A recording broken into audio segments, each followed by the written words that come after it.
Jorok banget sih lu. Bersin sembarangan. Abisnya cari masker sekarang susah bro. Walaupun nyari masker sekarang susah, lo tetap harus perhatiin lingkungan sekitar lo bro. Jangan cuma mentingin diri sendiri, apalagi sekarang virus corona gampang nyebar loh. Oh sorry, ini jadi pembelajaran buat gua. Lain kali gua bawa sapu tangan deh. Gak cuma itu aja, lo juga harus rajin cuci tangan ya sehabis melakukan aktivitas apapun dari luar. Wah makasih banget infonya bro. Mulai sekarang gua akan rajin cuci tangan deh. Layanan informasi kesehatan ini dipersembahkan oleh Hydran Podcast Network. Dengerin podcast di rumah aja. Hydran Podcast Network. Nama gue Antoni, nama gue Antonius, nama gue Antonius, Antonius, Antonius, Antonius. Nama gue Antoni, nama gue Antonius, nama gue Antonius, Antonius, Antonius. Nama gue Antoni, nama gue Antonius, nama gue Antonius Putu Satria Kusuma Widodo. Lo boleh panggil gue Antoni atau tahu Putu. Buat lo semua, hiduplah dengan semua hal-hal yang baik. Berpikirlah secara positif, buanglah semua hal-hal buruk yang ada di dalam pikiran kita. Jalani hidup ini seperti air yang mengalir. Jangan pernah berpikir untuk menyia-nyiakan apa yang telah diberikan oleh Sang Pencipta. Apa itu adalah kehidupan, karena kehidupan adalah anugerah terindah yang diberikan olehnya kepada kita. Maka sepatutnya kita mensyukurinya. Be the best for many people. Go. Nama gue Antoni, nama gue Antoni. Selamat siang teman-teman semuanya. Kayak Gila. Gue mau tanya ini semuanya wartawan ya? enggak, yang wartawan itu Mbak Atau Linda, writer? yang wartawan nih ya, gue kenalin ya satu teman gue, Anindya Larasati, dia editor yang ini. Halo. Ya, editor di Alex Media. Oh, cetak ya? Ya, Kenalin lah satu-satu. Fidel.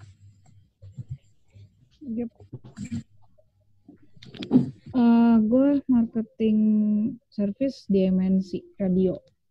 Oh, marketing service tuh yang bikin paket ya? Ya bikin paket sama bikin konsep. Planner gitu ya? Oh iya, oke.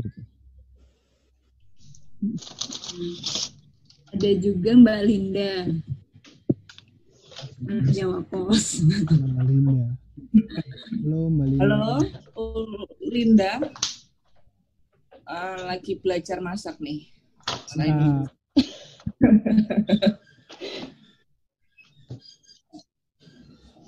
Terus juga ada Kenny. Dia penulis juga. Halo. halo. Penulis juga, writer. Iya, wartawan di betahitan.id, media lingkungan tuh. Juniornya Lucy. Sang senior. Terus ada Ria juga. Ria dia content writer. Oke, mantap. Content writer, satu lagi. Ya kan, ya kalau mana Ria? Iya benar. Kalau Syahrul dia sebagai peneliti di NGO. Ih, mantap. Dia lagi sholat. Satu lagi samping saya kakak saya. Oke ya, jadi satu ya. Ya, kalau dia emang bukan siapa. Ajar. Satu lagi nih ada temen gue, dia editornya Haruka Edu. Ada Mas Oh Dedi. iya, halo, salam kenal. Ya, halo, salam kenal, halo. Ya, salam kenal. Ya. Paling nih di Masih ada 2 orang lagi sih sebenarnya. Masih nunggu.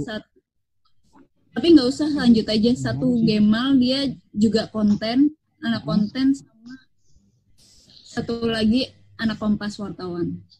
Namanya Intan. Kompas cetak atau Cetak. kom? Harian, dia lagi nelfon Oh, langsung harian. katanya. Oh iya, gue share screen dulu ya. Mungkin gue jelasin dulu di awal.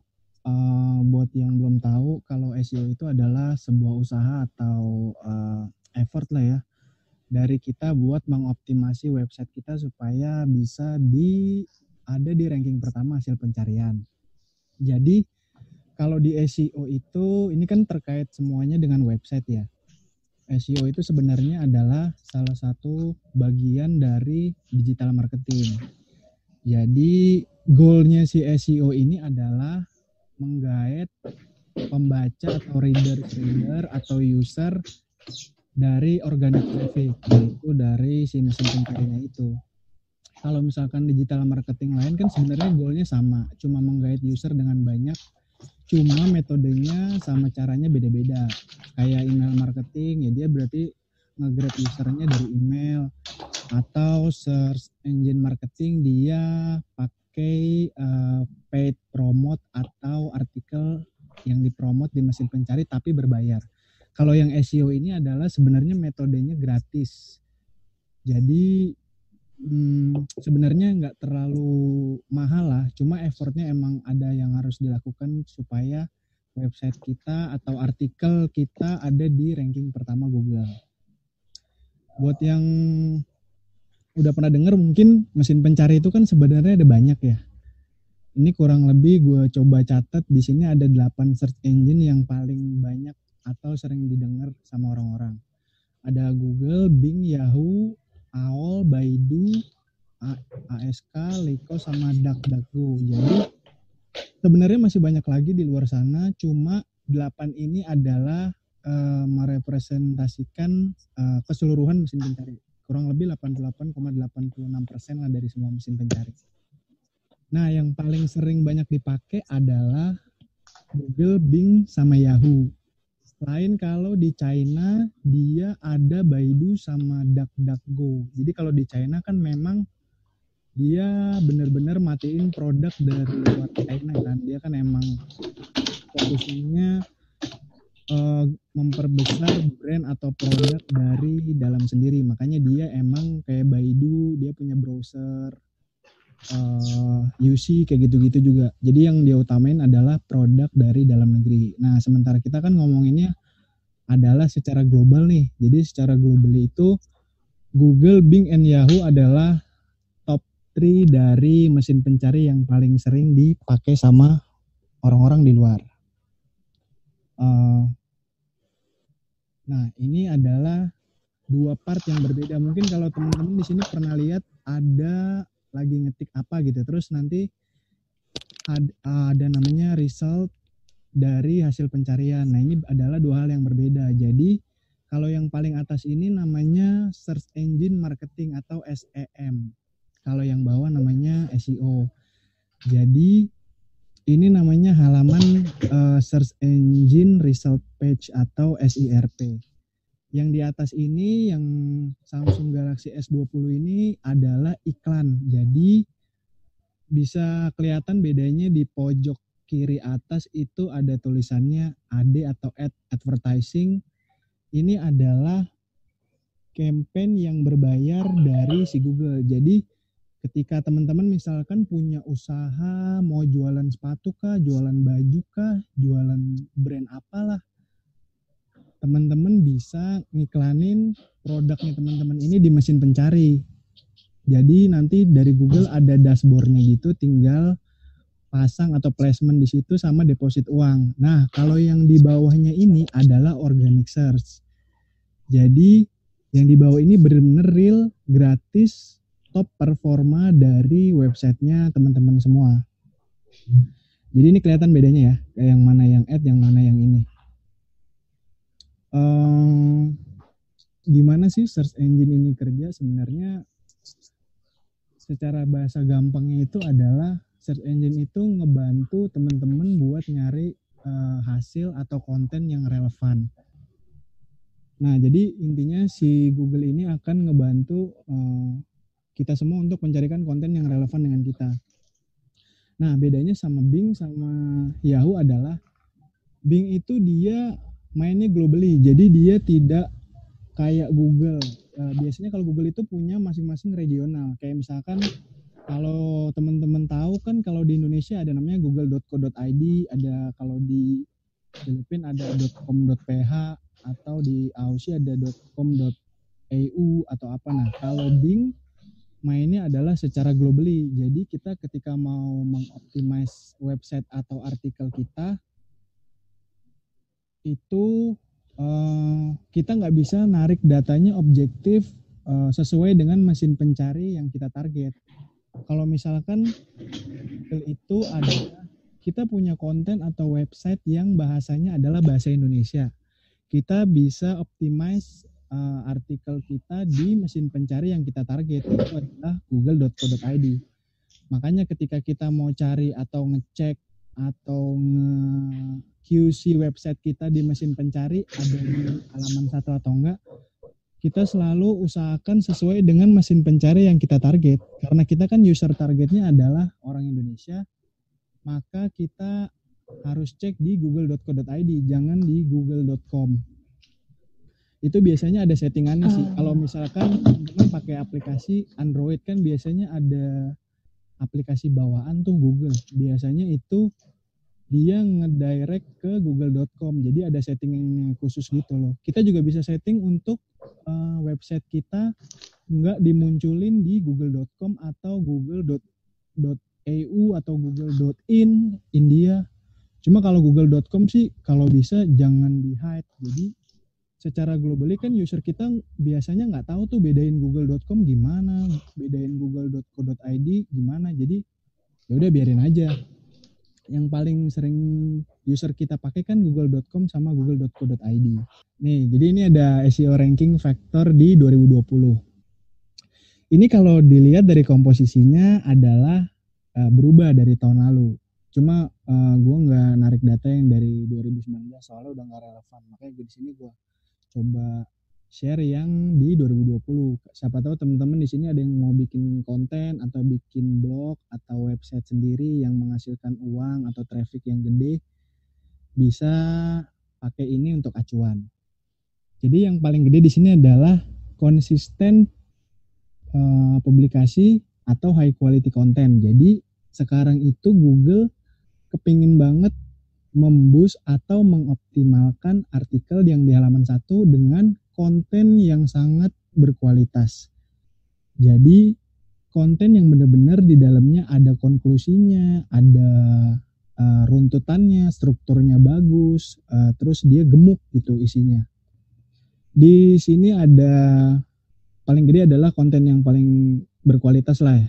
Jadi kalau teman-teman biasanya artikel yang berkualitas itu adalah artikel yang ada apa istilahnya 5W1H kayak gitu-gitu deh.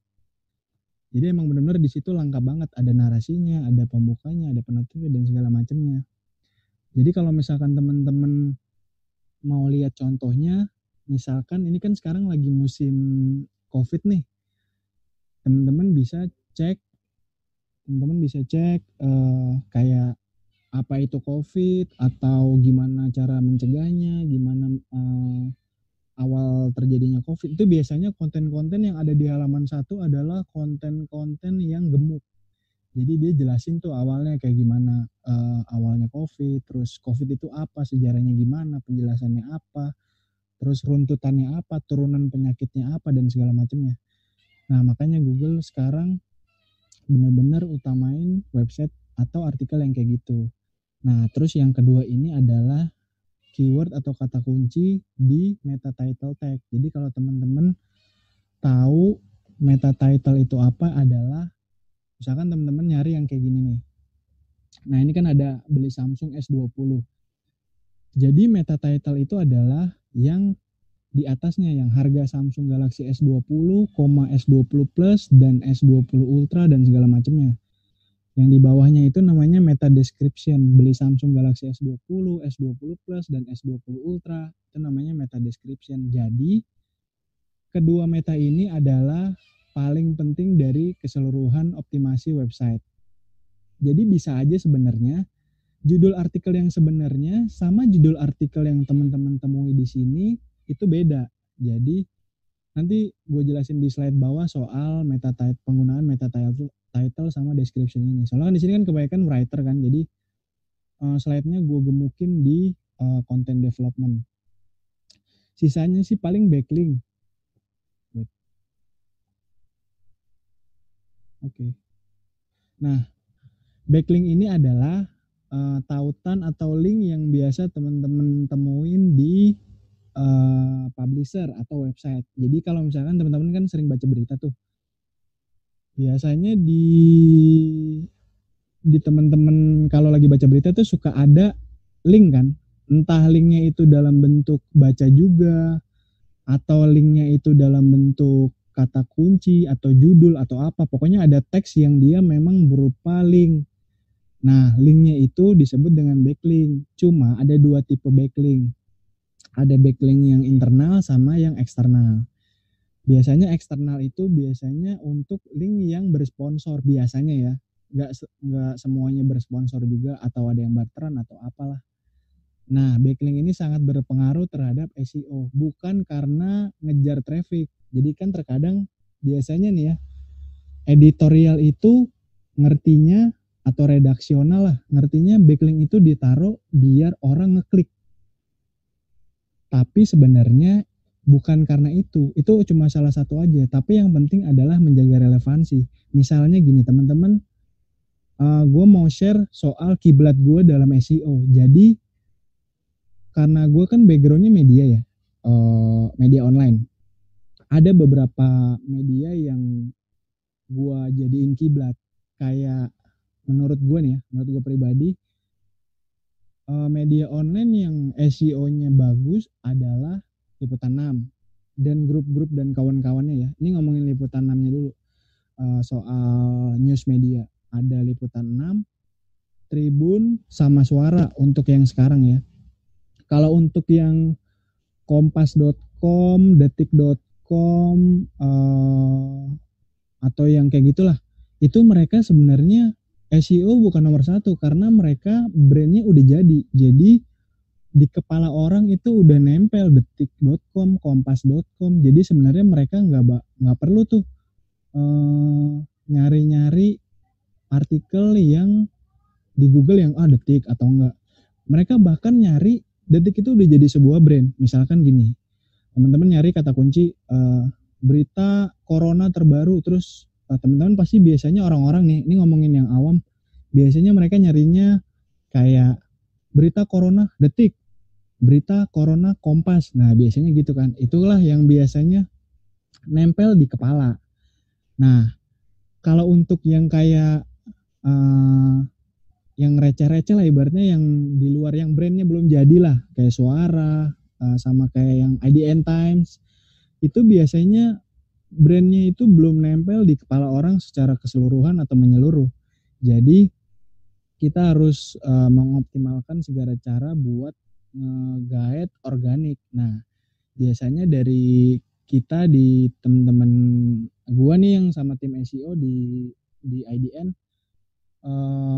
punya list atau catatan masing-masing untuk top kompetitor. Jadi kayak Detik, Kompas itu udah nggak masuk hitungan kompetitor secara organik. Ya mereka ya udah jadi aja gitu. Kita udah nggak bisa kalau mau nyangin traffic gede-gedean atau tinggi-tinggian ya nggak akan bisa. Kalau mau dikomparasi juga kan ada beberapa source traffic kalau teman-teman tahu. Jadi yang pertama ada direct traffic. Direct traffic itu adalah, nanti gue jelasin lebih dalam soal direct traffic dan segala macam. Direct itu adalah orang yang langsung ngetik. Misalkan teman-teman ngetik langsung di browser di address bar detik.com, kompas.com enter, apa.com enter. Nah, baru yang kedua ada organic traffic. Organic traffic itu yang biasanya teman-teman nyari berita Jokowi terbaru di Google atau di mesin pencari apapun itulah katakanlah. Itu namanya organic. Ada juga dari referral. Jadi referral itu yang tadi balik lagi soal ngomongin backlink. Misalkan teman-teman lagi baca Jawa Post atau apalah, ada backlink dari partneran nih, misalkan Mercure Hotel. Nah, orang yang ngeklik link Mercure Hotel dari Jawa Post itu akan masuk ke traffic referral. Sisanya adalah selain referral sama itu ada paid. Jadi paid itu yang berbayar.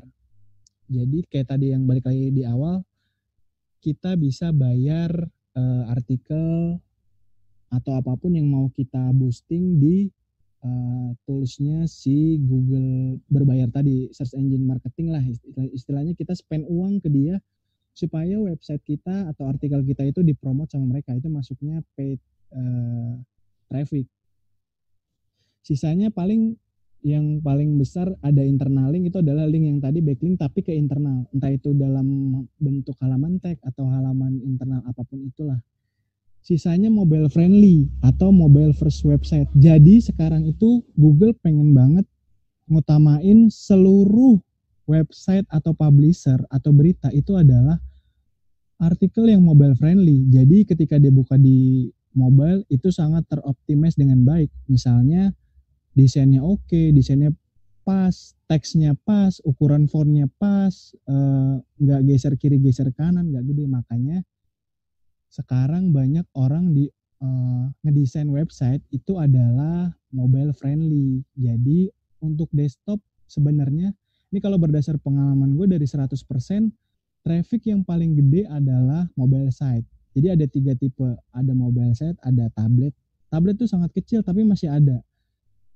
Jadi mobile site itu nguasain sekitar 90-95% traffic. Jadi kalau teman-teman di sini ada yang pernah megang analitik, Google Analytics atau tools analitik apapun di luar sana, itu ini ngomongin yang media ya, itu pasti source traffic terbesarnya adalah dari mobile, 90%-an up lah. Ini kalau ngomongin analitik yang gue pegang nih, IDN Times, 95%-nya adalah mobile. Sisanya 3%-an something adalah desktop. Itu pun gue yakin desktop kebanyakan pasti orang-orang yang kantor lah yang megang laptop atau apa.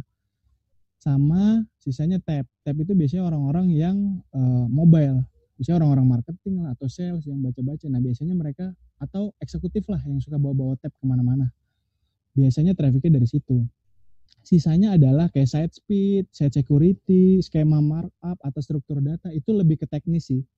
Sementara di sini kan kebanyakan ada yang writer, ada yang marketing atau apa. Skip aja soal yang teknis.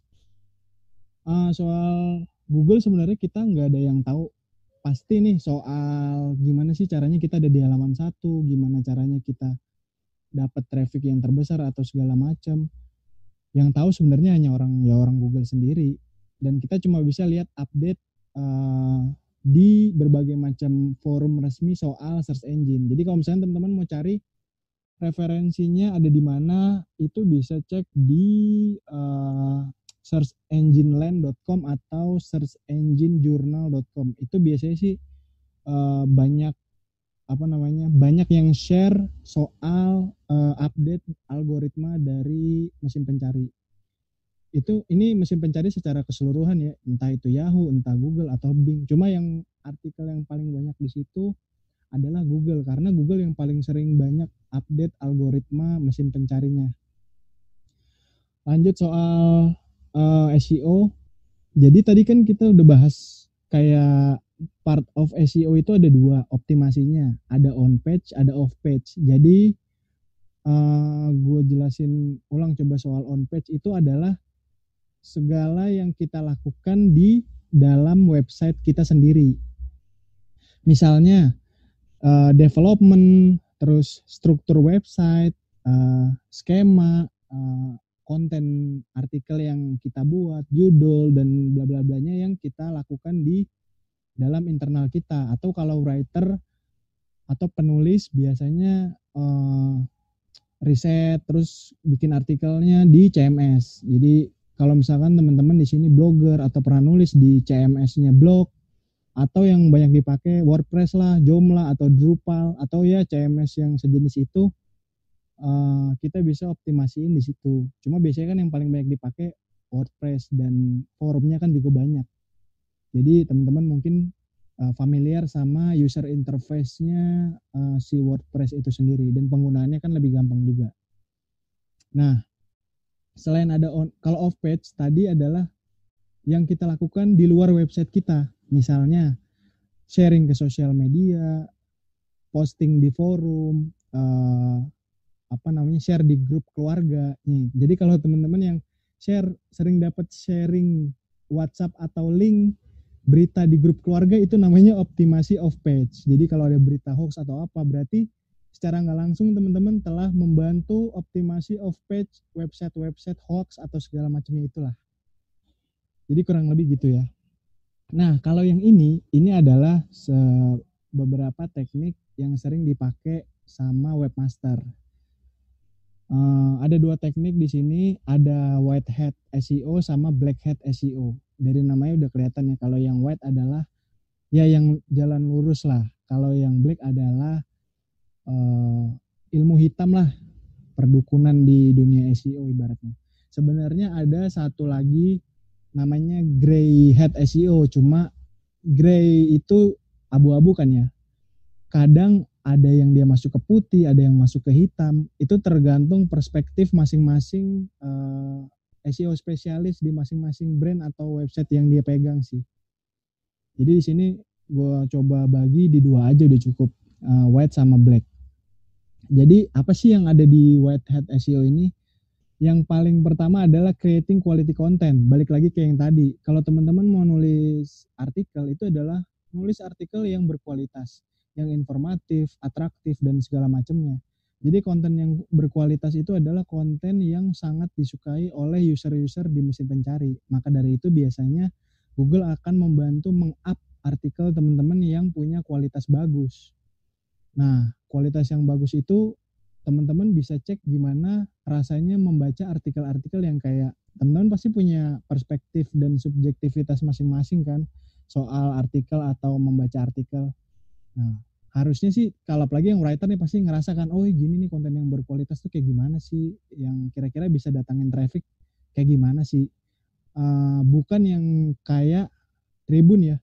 Tribun itu kan ngomongin quality sebenarnya nggak berkualitas juga, tapi kenapa dia ada di atas? Itu strateginya banyak sih, selain yang kita tahu kan sekarang banyak orang-orang di luar sana bilang, iya Tribun clickbait lah, baiting nipu atau apa segala macem. Ya itu salah satu strateginya mereka. Karena kan ya dia udah punya kompas.com gitu, buat apa mereka bikin yang deep atau berkualitas? Ya udah Tribun jadi bagian bisnis di sisi lainnya si KG aja kayak gitu kan. Dan bisnisnya mereka itu kan, ini ngomongin media ya, media kan nyari duitnya dari advertising ya, nggak bisa dibohongin. Semua publisher nyari duitnya dari advertising. Kalau ngomongin Tribun sama Kompas, itu brand apapun biasanya nggak akan mau placement di Tribun. Kenapa? Karena Tribun udah jelas pembacanya nggak punya segmentasi, random segala macam. Jadi nggak akan kena ke brand ketika dia mau placement di Kompas. Ini gue udah riset dari teman-teman yang kerja di marketing digital ya, termasuk agency dan brand. Jadi mereka tuh kayak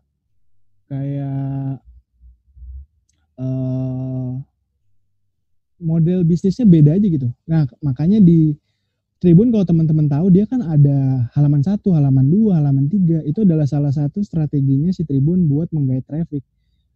Kalau di istilahnya tuh ada dua istilah yang dipakai technical secara artikel ya.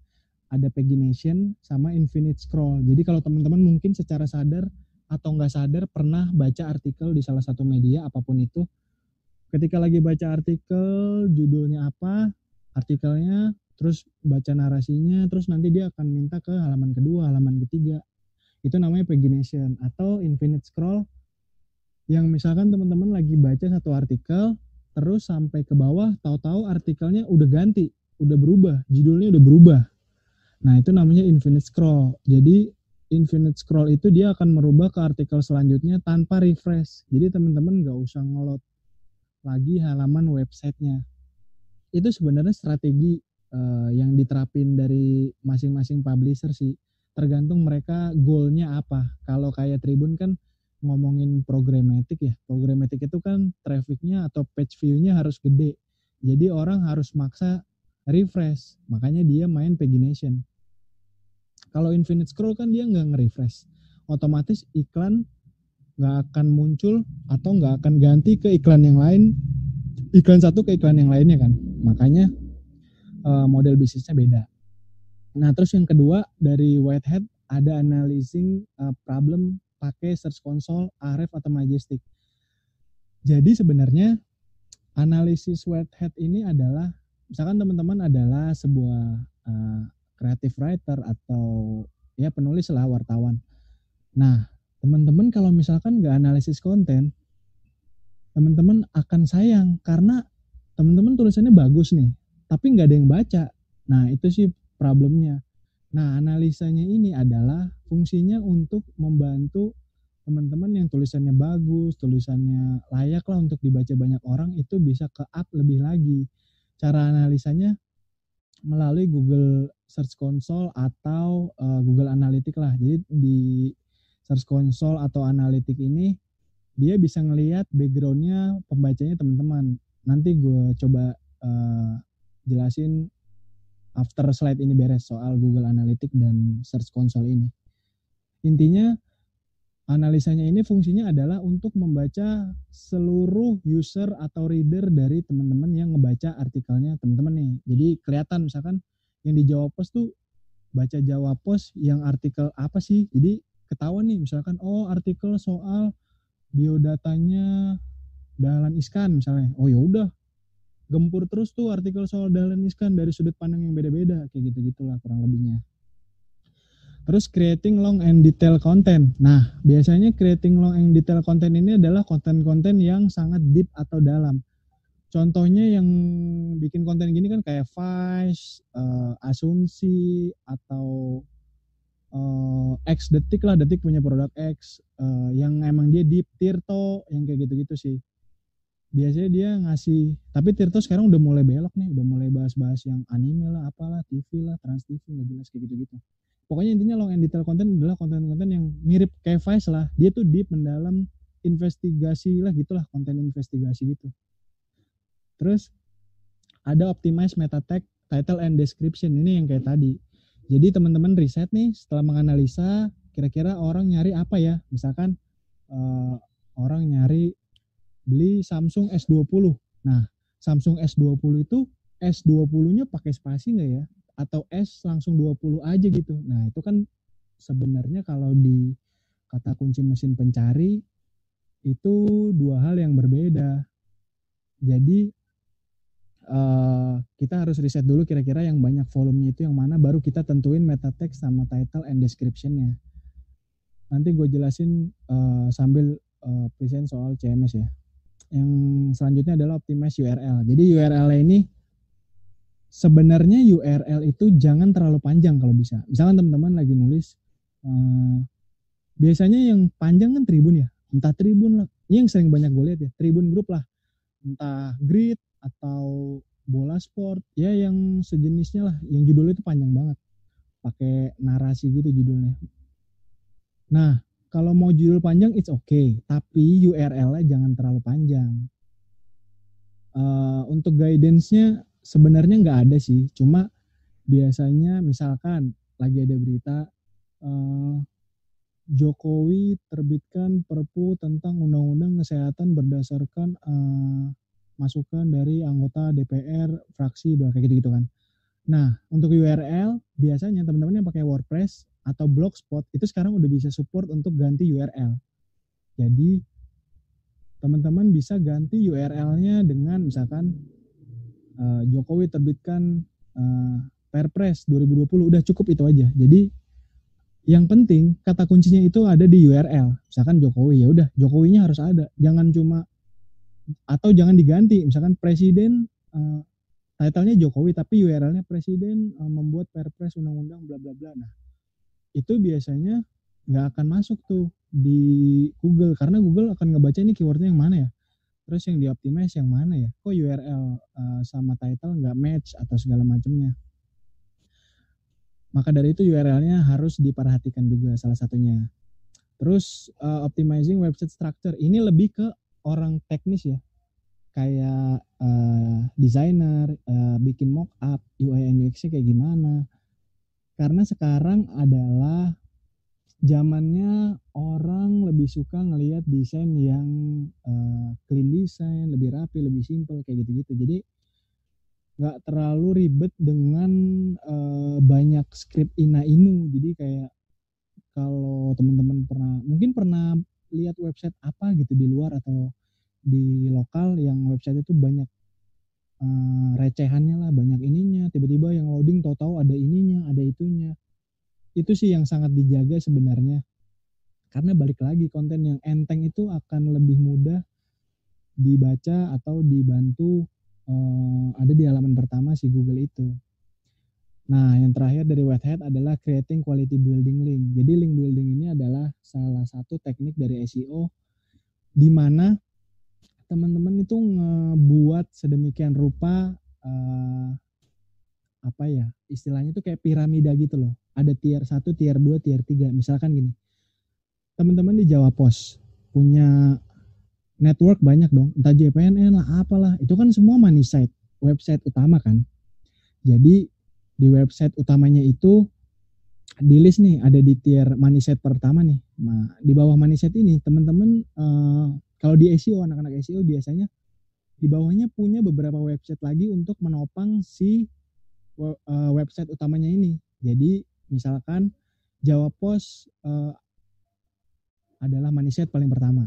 Lalu di bawahnya Jawa Pos ada website misalnya Valid News, entah Valid News atau apalah domain yang pokoknya isinya tentang berita-berita juga. Ini ngomongin yang sesuai niche ya. Kalau politik ya turunan websitenya politik semua. Jangan tahu-tahu ada resep masakan, tahu-tahu ada apa. Pokoknya yang sesuai dengan niche si money site-nya itu.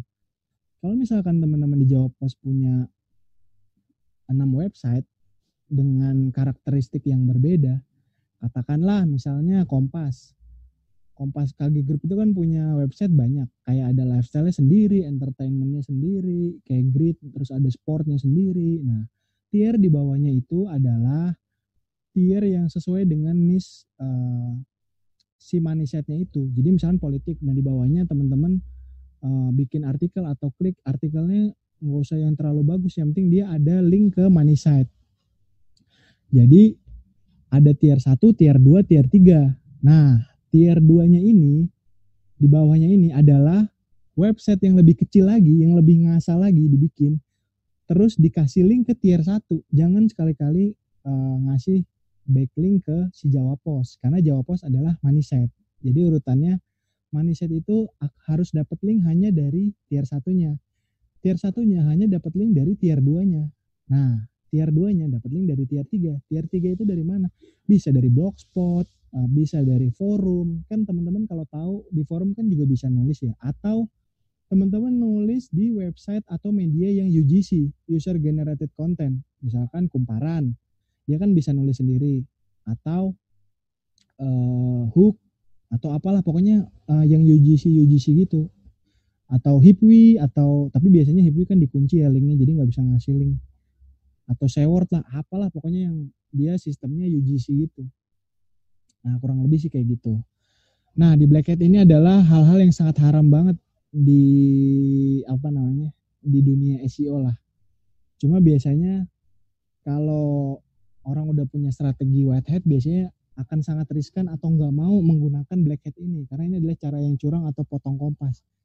Nah, black hat ini ada efek samping. Efek sampingnya itu adalah teman-teman nih Jawa Pos misalkan pakai black hat, terus ketahuan sama Google. Nah, Jawa Pos tuh bisa dihilangin dari mesin pencari. Jadi orang tuh nggak akan nemu Jawa Pos di mesin pencari. Hilang lah ibaratnya. Ya udah kalau udah gitu hilang dong organic trafficnya. Ya mau nggak mau mainnya juga dari sosmed doang, dari paid promote doang, atau dari push notif yang punya aplikasi atau segala macam. Nah, ini ada do keyword stuffing itu adalah kata kunci yang dibuat atau diulang-ulang. Misalkan kata kunci Jokowi. Terus teman-teman create artikel atau konten. Jokowi membuat Perpres bla bla bla. Jokowi juga membuat ini bla bla bla, terus Jokowi juga. Nah, itu kan berkali-kali kan. Satu paragraf aja udah berapa kali. Itu namanya keyword stuffing, terlalu banyak. Jadi itu akan dibaca spamming oleh Google. Nah, artikel-artikel yang kayak gini biasanya nggak akan perform. Teman-teman tuh bisa cek sebenarnya artikel yang perform atau enggak dari keyword-keyword yang teman-teman sendiri mungkin sering riset. Misalkan kan biasanya kalau di editorial sering, ada berita ini. Coba ketik berita kata kunci itu misalkan Ashraf meninggal atau Didi Kempot meninggal. Lihat yang ada di halaman 1. Dia tuh misalkan Didi Kempot. Apakah dia nulis Didi Kempot di paragraf bisa 2-3 kali? Kan enggak Jadi sebenarnya bisa cek sendiri sih teman-teman di situ. Kayak kayak gimana artikel yang perform di halaman 1 itu. Terus do paid backlink. Jadi backlinknya ini adalah backlink yang beli. Misalkan gini, teman-teman ada di Jawa Pos punya orang dalam nih, orang dalam di katakanlah Kumparan lah atau Detik gitu. Terus kayak bikinin artikel, terus gue minta dong link yang ini ditembakin ke gue. Sebenarnya bagus sih, karena kalau di advertorial nih orang-orang marketing biasanya kan jualan advertorial, biasanya jualan backlink juga kan, kalau placement artikel atau apa biasanya jual kayak gitu-gitu. Nah, kalau teman-teman dapatnya dari website yang bagus, paid backlink, itu sebenarnya it's okay. Ini sebenarnya masuk ke gray area sih. Cuma untuk paid backlink yang sekarang itu ada marketplace untuk jualan backlink gitu. Jadi misalkan teman-teman publisher nih, teman-teman punya 10 blog. Nah, blog teman-teman ini 10-10-nya dirawat.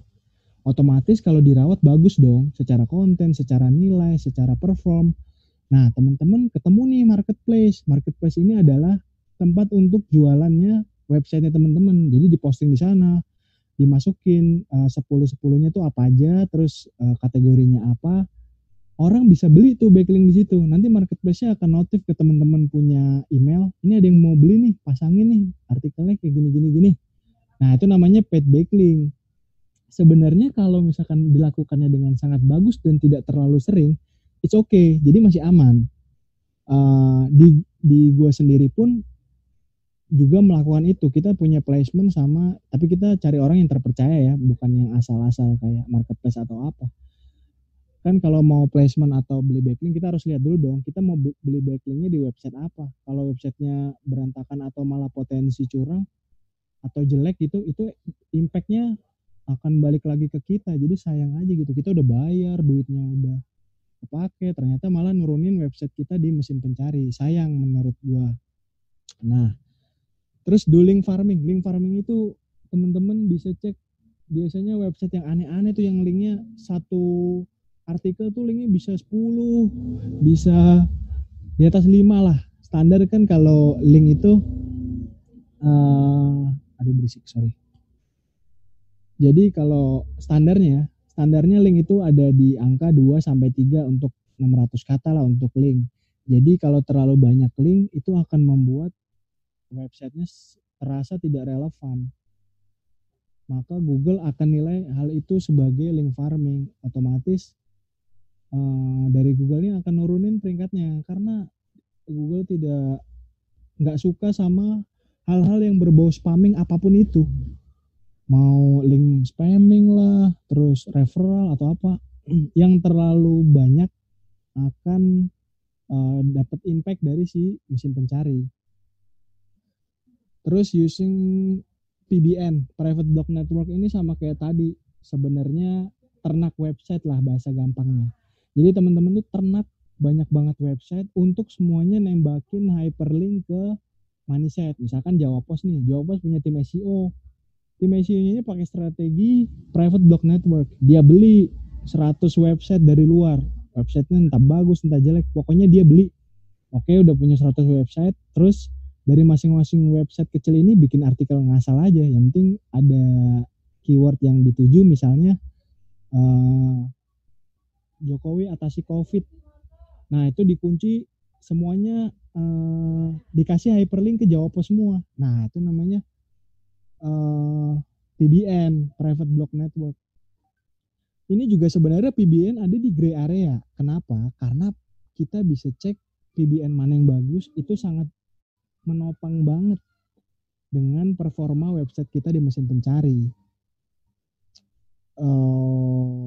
Nanti gue jelasin lebih dalam soal PBN. Terus create bad content. Nah, ini udah ketahuan ya bad content yang gimana, yang baiting, yang nipu lah, ya tau lah pokoknya website-website yang judulnya apa, isinya apa. Nah, biasanya gitu.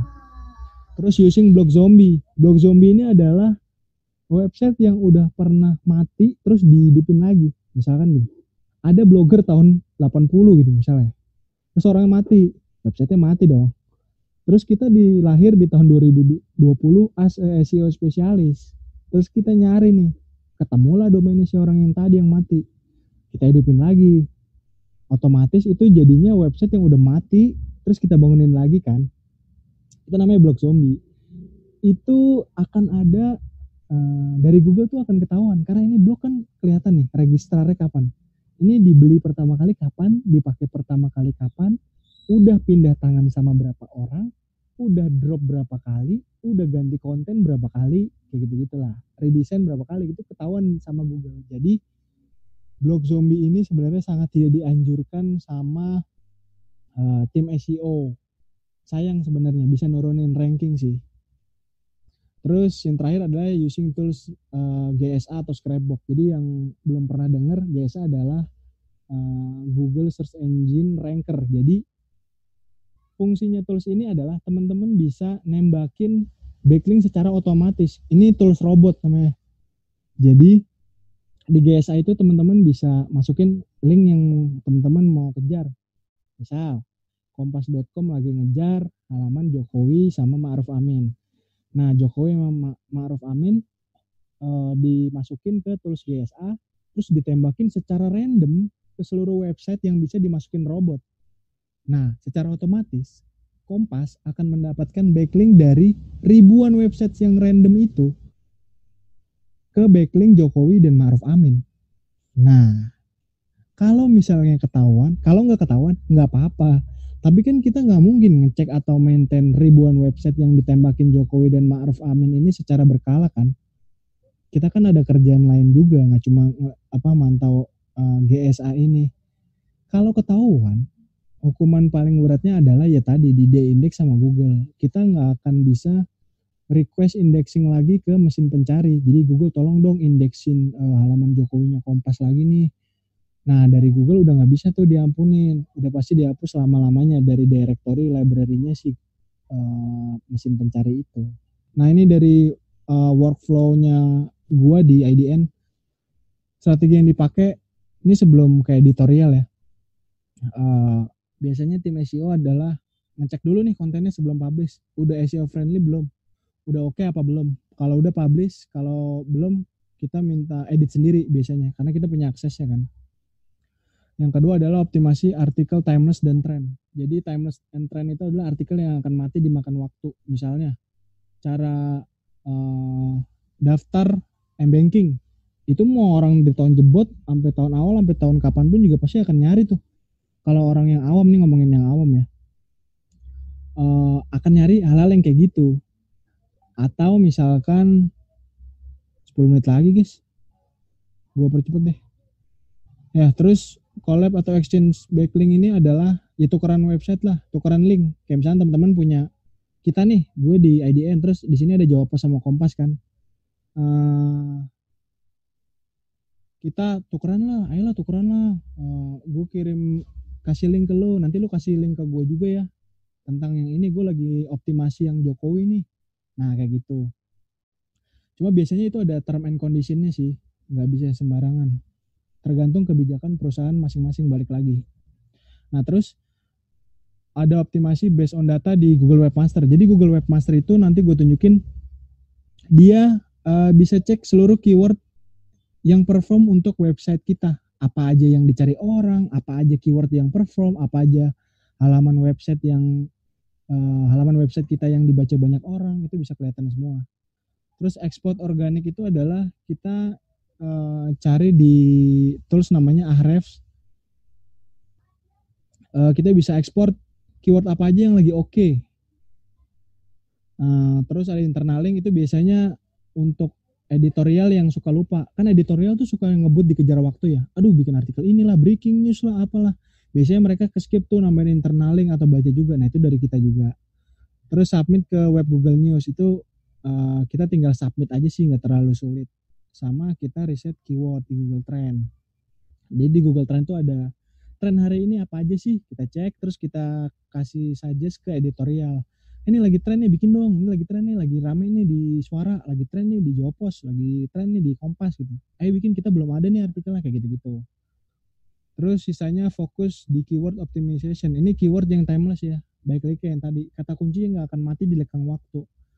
Kayak kalau misalkan kita nyari Didi Kempot. Ini Didi Kempot zaman dulu, 2-3 tahun lalu lah, sama sekarang.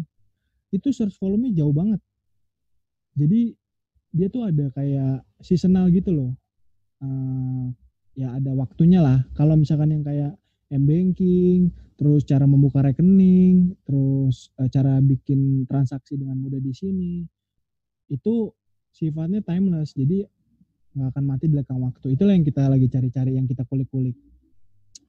Nah, workflow to editorialnya ya standar lah, kita kirim Google News, trend sama trending, terus kita juga pegang dashboard juga kan untuk editorial, daily report, sama update request artikel. Jadi kita juga bisa request artikel ke mereka, mereka juga dari editorial suka, tim SEO minta tolong dong kalau artikel atau keyword ini nih berapa sih yang nyari, kita mau bikin artikel ini nih, kira-kira bagus nggak ya, yang bagus tuh yang kayak gimana ya. Nah dari kita nanti kita riset kayak gini nih hasilnya, oh yang bagus yang kayak gini-gini, yang ini udah ada, yang ini belum nih, yang banyak dicari orang, volumenya yang ini yang gede, kayak gitu-gitu sih. Terus ini sih yang monitoring dari SEO adalah kita bisa cek server monitoring. Ini dari traffic monitoring itu dari Google Analytics atau dari Google Search Console atau dari rank monitoring sama link keyword monitoring. Ini bisa cek di uptimerobot.com. Gratis kok, gratis. Cuma harus sign up, itu aja sih.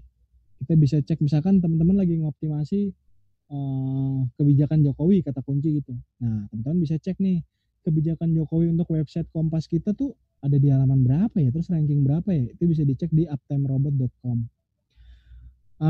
Lanjut, ini untuk proses yang biasanya SEO kerjain, ada web analysis, ini lebih ke, ini tektokannya adalah tim SEO ke IT development dan tim produk ya.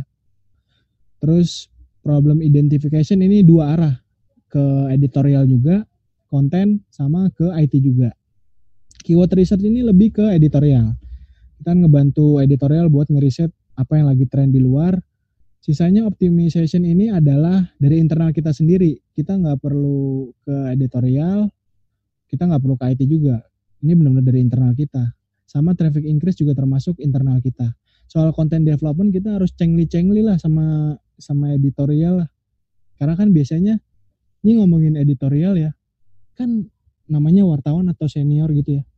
Biasanya punya idealisme. Yang paling sering tektokan atau bentrok adalah kita SEO sama kaidah-kaidah yang biasanya sudah di atau kaidah yang udah nempel di kepala para senior reporter lah. Katakanlah yang paling sering clash adalah dengan Pemret lah, yang biasanya dia tuh kayak kan kita gini idealismenya, kita kan visi misinya ini, kayak gitu-gitulah. Nah, zaman kalau dari SEO kan ya kita mau ngomongin idealisme atau artikel traffic nih, ya kan, kayak gitu-gitu kan biasanya. Ya lu mau ya tapi ngomongnya nggak gitu sih, ngomongnya sopan. Ya tapi kan kita maunya artikel kalian nih redaksi banyak dibaca orang. Kita maunya nih artikel yang emang user friendly, SEO friendly, kayak gitu-gitu kan. Kalau ngomongin idealisme dan segala macam, banyak contohnya. Tirto, kayak gitu-gitulah misalnya. Dia idealis banget kan soal konten dan segala macam, gak bisa dibohongin. Tapi dia nggak perform di mesin pencari.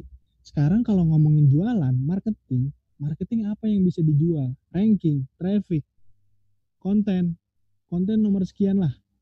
Ranking traffic itu yang paling pertama kan. Kalau kita rankingnya nggak ada, nggak perform, nggak bisa jualan. SEO itu bisa dijual, misalkan ke brand. Misalkan Grab, as a sales nih misalnya, gue mau jualan artikel ini nih, kita SEO-nya bagus, bla bla. Mau beli nggak, atau mau pasang nggak placement lah, kayak gitu-gitu. Nah yang idealis biasanya agak susah. Kalau lihat Tirto 2 tahun lalu, 3 tahun lalu sama sekarang itu udah beda banget. Bisa dilihat seluruh kontennya itu udah mulai banyak yang receh. Dulu Tirto itu gila sih, kontennya idealis banget, keren, sampai orang-orang tuh kayak anjir lah, Tirto mantap. Sekarang coba lihat Tirto udah mulai kayak gimana, gue nggak tahu sih internal ya. Ini kan gue ngeliat dari luar. Teman-teman gue juga ada yang di sana. Soalnya developer tim IT-nya Tirto dulu juga ada andil di development tim gue waktu masih di mail.co.id. Nah, sisanya testing and implement itu adalah dari tim produk sama tim SEO sama IT lah. Sisanya reporting and recommendation itu baru ke editorial lagi. Nah, ini nih yang paling utama nih, ini di zaman sekarang nih, teman-teman yang sebagai content writer atau creative writer yang harus paling sering dilakukan ya ini kayak ini nomor satu lebih ke teknis sih, struktur data dan type of site sama data research sih. Teman-teman tuh harus cek research kira-kira artikel apa yang banyak dicari orang. Terus banyak landing page nih biasanya yang e-commerce nih, kayak misalkan Shopee atau apa Tokopedia, dia kan biasanya optimasinya beda ya sama publisher ya. Dia tuh biasanya tiap campaign bikin website, misalkan Gojek misalkan punya pasti ada jalan, pasti dia bikin tuh pasti ada jalan.com. Jadi orang nggak cuma nempel di kepala dari iklan-iklan yang dia muncul seliweran di jalanan atau di TV, tapi dari Google juga. Jadi ketika ada orang ketik pasti ada jalan apa sih, ya otomatis Gojek dong paling atas. Oh ternyata kampanye ini berbicara tentang ini, goalnya ini, kayak gitu-gitu. Kalau media biasanya ya standar lah, paling kan kalau media bikinnya kayak Ramadan, misalkan ramadan.jawapos.com atau ramadan.kumparan atau sesuatu yang berhubungan dengan klien lah biasanya. Bisa itu bisa dijual soalnya kalau dari publisher. Terus bikin websitenya responsif, itu balik lagi ke teknis tadi ya. Intinya 90 traffic up plus itu adalah dari mobile. Terus bikin infografik, ini yang zaman sekarang udah wajib kebanyakan orang atau media tuh bikin ya. Jadi mereka bikin text based sama infografik. Jadi rata-rata ngebantu sih orang-orang yang males. Hampir semua sekarang udah bikin infografik sih. Dulu kan Tirto doang tuh yang paling banyak. Atau yang punya visual interaktif yang kayak Kompas lah, itu juga oke sih. Terus ada implement latent semantic indexing. Ini biasanya teman-teman yang suka bikin artikel jual mobil misalkan, jangan lupa juga bikin artikel yang terkait dengan jual mobil. Misalnya teman-teman bikin artikel tentang mobil bekas atau tentang nama brandnya. 10 mobil Honda terbaik misalkan tahun 2020. Terus nanti di hyperlink ke link yang artikelnya tentang mobil bekas Honda terbaik sepanjang sejarah misalnya. Baru bikin artikel utamanya jual mobil bla bla bla. Nah, ini akan ngebantu banget ngedongkrak seluruh activity si artikel terkait dengan topik yang lagi dibahas ini. Nah, itu namanya LSI kalau di SEO namanya. Terus ini datanya traffic mobile browser sepanjang Q1 2015 sampai Q4 2019. Jadi trennya tuh mobile browser atau mobile site itu lebih banyak daripada desktop. Nah, ini beberapa tools yang biasa dipakai sama anak-anak SEO nih. Mungkin nanti gue jelasin demonya sekilas. Soal Ahref, ini kebanyakan berbayar sih, tapi ada juga kok yang gratis. Kayak Moz, SimilarWeb itu sama Alexa juga biasanya buat marketing jualan ke klien atau brand soal ranking dan traffic atau segala macam. Cuma Alexa nih, kalau yang belum tahu, Alexa ini kan berbayar ya. Jadi kita bisa beli ranking gitu loh. Kalau misalnya kita ada duit, kita mau beli berapa traffic, nanti di Alexa akan dinaikkan rankingnya segala macam. Karena gue pernah kejadian waktu di viva.co.id, gue dulu nggak pakai Alexa Premium, ada di 100-an. Begitu beli premium ranking di Alexa ada langsung di 23-an gitulah. Cuma brand sekarang itu lebih, bukan sekarang sih, dari dulu tetap pakai Alexa sebagai. Maaf motong Put. Iya. Ini semuanya pada bisa lihat screen kan? Oh iya. Udah pada bisa kan? Udah pada Kalau nggak ada yang bisa. Aman ya? Oke, thank you. Aman Mas. Oke. Tadi ada yang ngechat soalnya. Oh iya, sip.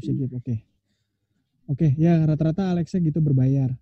Untuk OneCast, Nailpatel ini sekarang udah berbayar, ini belum gua update slide-nya. Sisanya Google Analytics itu benar-benar gratis. Walaupun ada yang premium juga sih. Nanti gue jelasin bedanya. Nah, soal problem identification ini yang ada di Google Search Console yang harus sering diperhatiin. Kayak misalkan 404 error page ini biasanya sering kejadian kalau redaksinya salah naruh kategori atau channel. Misalkan lagi ada berita Jokowi tentang anaknya, dia lupa masukin ke news, harusnya ke entertainment atau ke hype misalnya. Nah, sering kejadian tuh 404 ini. Jadi kayak halamannya, aduh sorry gue ngubah kategori tadi salah kayak gitu-gitu. Nah, itu harus dicek juga kan. Takutnya ketika real time-nya tinggi, orang-orang akan ngelihat halaman 404 error. Nah, makanya dari kita tim SEO itu selalu megang Google Analytics kalau misalkan real time terbesarnya itu adalah 404 error. Terus ada sitemap, itu adalah salah satu library yang kita punya. Misalkan teman-teman pasti punya kayak jawabpost.com /sitemaps.xml biasanya. Sisanya server itu dari IT, redirect itu dari kita, tapi kita request toolsnya dari IT. Kayak misalkan redirect dari artikel yang news, harusnya kan di news tapi dia tadi harusnya di hype atau di entertainment tapi ada di news. Kita redirect. Jadi ketika orang membuka artikel news yang tadi, ternyata kan sama redaksinya diubah nih kategorinya. Nah, kita harus cepet-cepet redirect karena ketika orang buka di entertainment, dia langsung redirect ke news kayak gitu-gitulah. Jadi itu harus diperhatiin real time. Biasanya kejadiannya nggak terlalu sering sih. Kalau terlalu sering berarti ya redaksinya parah juga kalau misalnya sering salah kategori gitu. Biasanya itu karena pressure dari ini sih, pemret kayak, cepet ada breaking ini, tulis beritanya bla bla bla gitu. Itu biasanya sering kesalahan di situ. Sisanya URL inspection yang tadi, artikel typo atau apalah, sering typo juga biasanya. Terus coverage site itu lebih ke technical, sama robots.txt juga itu dari tim SEO sih biasanya. Robots itu kayak kita mau ngeblok, misalkan kita mau de-index atau menghilangkan halaman. Kalau WordPress kan dia biasanya ada misalkan jawabpost/wp-admin ya.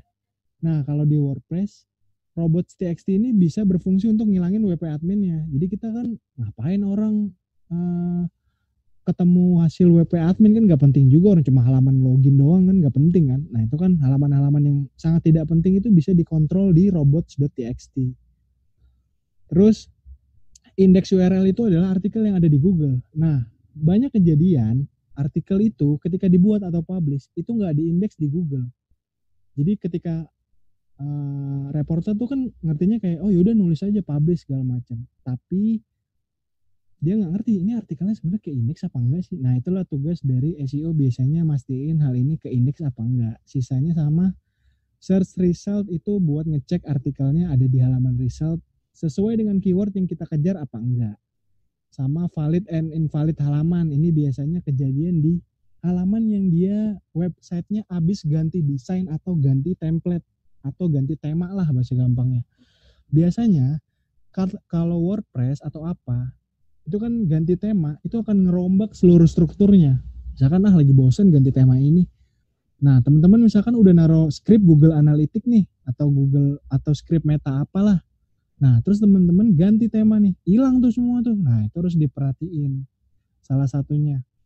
Makanya biasanya pergantian tema itu lumayan effort dan itu akan melibatkan seluruh elemen yang ada di perusahaan atau media tersebut. Sisanya request validation, ini kalau ada halaman yang error, ini lebih ke technical sih. Sama crawling stat itu adalah berapa banyak sih kita halaman website kita di crawling. Sisanya sama URL parameter, balik lagi ke yang tadi, sama top query ini ada di Google Search Console tadi. Nah, ini keyword research bisa cek di Google Keyword Planner, nanti gua kasih demonya, gua kasih unjuk. Sama Ahref juga gua kasih unjuk, namanya ini gua agak percepat ya. Kurang lebih kayak gini tampilannya. Di keyword planner ini ada search volume-nya sekian, difficulty-nya berapa, ini keywordnya baik dicari orang apa enggak, susah atau enggak, sama paid. Jadi paid itu yang berbayar. Jadi kata kunci ini bisa dibeli juga. Kalau misalkan teman-teman pakai Google advertising tuh yang tadi placement, teman-teman mau beli keyword, misalkan teman-teman punya brand jual sepatu murah. Nah, teman-teman mau beli jual sepatu murah, gimana caranya ya kalau misalkan namanya Lucia Shoes misalnya. Gimana caranya biar ketika dicari jual sepatu murah yang keluar paling pertama adalah Lucia Shoes atau Lucia toko sepatu gitu-gitulah. Itu bisa dibeli. Cuma harganya itu adalah bidding. Jadi kita harus cek dulu, riset dulu, ini keywordnya banyak atau enggak. Nanti dari Google akan ngasih harganya berapa. Nanti gue kasih tau demonya. Nah, kurang lebih gini. Ini untuk ngecek keyword berapa rata-rata bulanan dicarinya sama user. Ini contoh move on nih. Nah, ini nih. Move spasi on, move on tanpa spasi. Ini beda perlakuannya. Jadi, teman-teman yang biasanya redaksional writer atau mau nulis, usahakan mending riset dulu deh. Minimal kalau teman-teman nggak punya tools risetnya, cari aja dulu di Google kira-kira artikel yang paling banyak di halaman 1 move on-nya pakai spasi apa enggak. Nah, kalau misalkan kebanyakan di halaman 1 pakai spasi, udah ikutin aja pakai spasi berarti. Salah nih berarti yang nggak pakai spasi. Atau ada di keyword planner ini adalah keyword ide dari keyword yang kira-kira similar nih atau relate. Nah, teman-teman juga bisa bikin artikel dengan cara move on, artinya move on, cara move on dari mantan, move on adalah kayak gitu-gitulah. Jadi di planner ini, keyword planner ini kan produknya Google nih. Teman-teman sebenarnya pakai keyword planner ini gratis. Cuma teman-teman harus bikin campaign berbayar. Kalau gue sendiri nih punya pribadi kan, gue punya website yang gue taruh di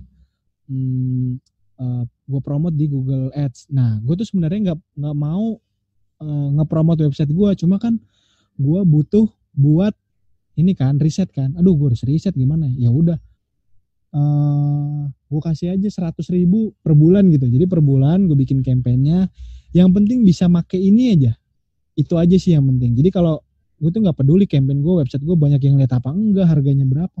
Yang penting tools ini bisa gue pakai, gitu aja sih intinya. Nah, ini bagian dari content development juga ya. Ini gue gemukin di content development aja. Fokus and keyword sama title-nya. Nih, teman-teman di sini bisa cek cara move on. Atau mau ngetik sekarang juga boleh, coba aja cek cara move on. Kalau mau teman-teman kalau misalkan mau ngecek yang paling benar itu bisa pakai private browser ya.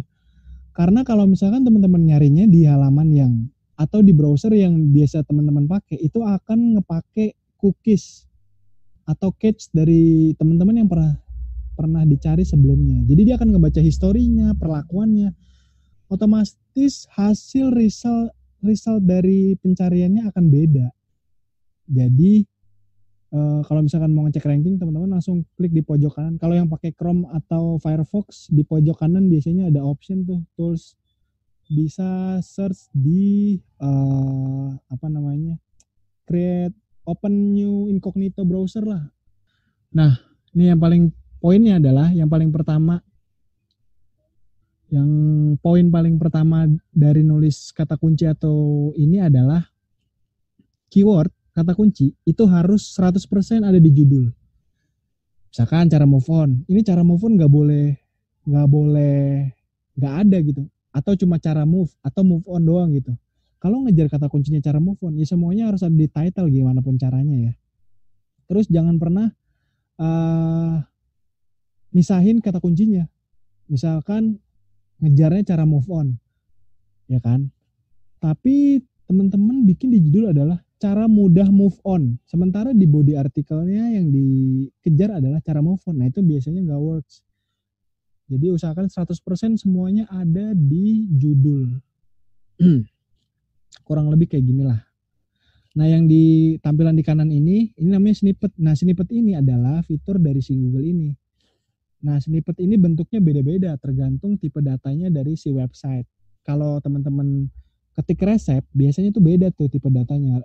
Resep-resep, rating dan segala macam. Atau Q&A, frequently asked question, itu beda-beda. Nah ini kan karena kita ngomongin publisher, otomatis snippet yang ini adalah kayak gini. Nah ini biasanya Google yang nentuin. Kita nggak bisa nih. Kita hanya bisa mengoptimasi karena Google akan ngambil random artikel ini biar di snippet. Jadi ini belum tentu ada di halaman pertama, tapi dia di snippet sama si Google. Nah ini harus dianalisa lagi sih lebih lanjut. Gimana caranya biar artikel ada di snippet Google ini. Nah ini balik lagi yang tadi nih. Ini URL and slug-nya juga harus sesuai. Misalnya, ini jangan sampai URL atau slug-nya itu nggak ada keywordnya maksudnya. Ini bisa cek di sini adalah relief idntimes.co atau idntimes.co ini title harus ada di sini, di URL harus ada di meta description, harus ada di meta title. Pokoknya keyword yang teman-teman semua incer harus ada di 3 elemen ini, URL, title, and description. Nah, ini adalah ini ngomongin perspektif sih sebenarnya ya. Kayak number of kata yang ada di artikel tuh kira-kira yang bagus tuh ada berapa sih? Standar tuh ada yang bilang 500, ada yang 600. Kalau gue pribadi sih ambil tengah-tengah sih. Standarnya itu 600 sampai 800. Ini di luar artikel breaking news ya, yang kerja di atau yang megang kanal politik atau news tuh biasanya kalau breaking news itu paling cuma dua baris, 2 bait tuh kan nyampe 500 kata boro-boro. Ngajar breaking juga kan. Biasanya itu breaking tuh nggak perlu terlalu banyak karena breaking bisa di-push dari notif atau dari yang lain. Tapi untuk standar artikel biasanya pakai yang 600 sampai 800. Untuk deep content biasanya pakai yang 1000 sampai 2000 kata. Boleh dicek teman-teman yang perform sekarang ada berapa artikel tuh. Katakanlah yang deep content yang kayak Vice atau Tirto bisa dikopas tuh. Kopas saya dari atas sampai bawah. Terus bisa cek di word count. Jadi dia ada kayak tinggal paste, nanti dia akan kelihatan tuh, oh ini jumlah kata yang dia tulis ada berapa sih, kayak gitu-gitu. Ini sumbernya dari Ahrefs. Jadi artikel yang akan banyak dibaca orang atau clickable atau yang CTR atau click through rate-nya gede adalah artikel yang punya kata lebih banyak. Ini plus minus sih sebenarnya. Ada juga artikel yang sebenarnya dikit katanya tapi dia sangat informatif sehingga dia banyak diklik orang, atau mau nggak mau ya main nipu gitu, kayak model-model Tribun. Ya sebenarnya gue nggak tahu ya karena gue bukan jurnalis, kaedah-kaedah yang kayak gitu tuh sebenarnya boleh apa enggak. Tapi ngomongin kan pemretnya Pak Dahlan Dahi udah ngakuin kan kalau emang dia bikin Tribun sebenarnya untuk robot bukan buat user. Dia mengoptimalkan seluruh sistemnya supaya friendly dengan Google, bukan dengan user. Jadi dia nggak peduli lah orang gimana caranya itu usernya tertarik apa enggak, ngamuk-ngamuk apa enggak, emosi jiwa atau enggak. Pokoknya intinya dia buat ya sesuai dengan kemauan si Google atau segala macam.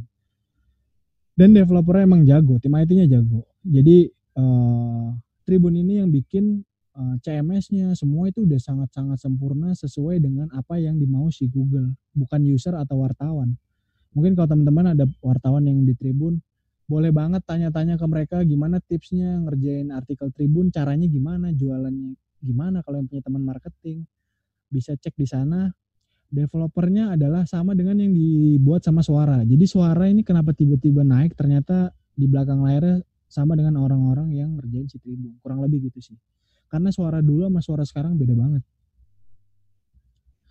Terus, nah ini buat teman-teman yang kerjanya content writer atau mau jadi freelancer content writer, kurang lebih kira-kira seginilah bayarannya. Untuk 500 kata rata-ratanya sekitar 16.000. Mungkin ada yang 12.000, ada yang 10.000 mungkin. Tapi harga tengahnya ada di sekitar 16.000 untuk 500 kata, 1.000 kata 34.000. Untuk 3.000 kata biasanya sekitar 100 sampai 125.000 rata-rata ya. Ini mungkin teman-teman bisa riset atau bisa ketik jasa copywriter. Biasanya ini agensi-agensi nih yang banyak punya copywriter buat brand-brand gitu lah, bikin artikel buat di publish atau di placement di media-media atau publisher di luar sana. Nah, ini untuk keyword placement ada beberapa faktor nih ya yang harus diingat. Kayak keyword placement itu harus ada di 1 judul, 2 intro, opening paragraph, ada di subheading. Subheading ini kayak misalkan di bawah, kayak misalkan lagi bikin Roy Kiyoshi nih, terus di bawahnya mau bikin part subjudul kayak riwayat kontroversial Roy Kiyoshi gitu. Nah di bawahnya juga bikin lagi, tapi jangan terlalu banyak yang penting. Terus fill in content jelas wajib, sama di image atau ALT text. Nah ini biasanya ALT text teman-teman yang kalau biasanya di WordPress ketika masukin image dia ada title image, ada ALT image, ada caption and URL. Nah alt text ini fungsinya buat ini, buat ngejar keyword. Misalkan biasanya nih, kalau misalnya teman-teman baca detik, alt keyword itu bisa dicek cukup dengan disorot image-nya. Jadi image-nya disorot aja pakai apa? Pakai mouse. Dia biasanya kelihatan tuh, Roy Kiyoshi, dia akan kelihatan di situnya. Tapi lain halnya dengan Kompas misalnya. Ada yang dia image-nya zoomable. Jadi dia type-nya adalah kayak galeri gitu loh, kayak liputan. Nah biasanya yang gitu-gitu nggak akan kedetek kayak gini-gininya. Biasanya ke hide. Tapi kalau misalkan ditelusurin, tetap dia akan memasukkan alt text sesuai dengan kata kunci yang dia kejar. Terus meta URL jelas sesuai yang tadi, meta description juga jelas sesuai yang tadi, sama anchor link adalah kayak misalkan teman-teman lihat pernah baca di liputan atau di mana lah artikel yang misalkan menjelaskan Roy Kiyoshi pernah bla bla bla. Nah Roy Kiyoshi-nya terus dikasih hyperlink gitu. Hyperlink-nya itu bisa ke halaman tag-nya atau ke artikel Roy Kiyoshi yang lainnya, ya atau yang sejenisnya kayak gitulah. Sisanya navigation menu ini opsional ya, biasanya buat yang placement atau brand placement gitulah, advertising lah jatuhnya, yang berbayar. Karena nggak mungkin orang ngejar kata Roy Kiyoshi terus dimasukin di navigasi menu gitu, nggak terlalu ini juga buat apa juga. Biasanya untuk yang berbayar sih, ini nggak terlalu diterapin semua publisher juga. Nah, number of keyword ini ada rumusnya. Kira-kira gambaran umumnya itu adalah 2,5% sampai 3% dari total kata yang ada di artikel. Misalkan 2,5% dari artikel yang teman-teman buat adalah 1000 kata, maka keyword yang di dalamnya harus ada 25 kata kunci. Caranya gimana? Kalau mau riset, bisa cek artikel mana aja yang teman-teman lagi mau bikin juga misalkan. Misalkan di sini contohnya cara menghilangkan jerawat. Nah, teman-teman lihat artikel top di halaman pertamanya. Riset tuh dari semua yang result yang keluar, terus Ctrl F aja. Ctrl F nanti akan kelihatan kan keyword yang di situ ada berapa. Oh, menghilangkan jerawat, Ctrl F nanti lihat totalnya ada berapa di situ, bisa cek rata-rata mereka buat sesuai dengan rumus ini. Jadi kalau teman-teman mau buat bisa pakai patron rumus yang ini. Cuma kan biasanya artikel yang standar kan 600 sampai 800 ya, berarti nggak sampai 25 keyword juga lah. Paling 5 sampai 6 kadang-kadang atau 10 maksimal lah, tergantung jumlah kata juga. Nah, terus jangan lupa heading, subheading, internal dan external link. Ini gue ringkas aja biar cepet. Heading, subheading jelas. Heading adalah judul yang paling utama biasanya. Subheading adalah yang di bawah ini. Kayak misalkan artikel yang di IDN Times ini, karena kan IDN Times emang prinsipnya kayak BuzzFeed ya. Dia bikin kayak 10 ini. Nyebutnya sih kita listicle lah. Nah, dari developer ini dibentuk otomatis H2. Ini bisa kelihatan di sini strukturnya H2. Kalau untuk yang WordPress standar teman-teman atau Blogspot biasanya itu manual kan dari si writernya. Di blog dulu, diedit dulu, terus bikin headingnya diganti H2 kayak gitu-gitu kan. Nah itu kan secara manual.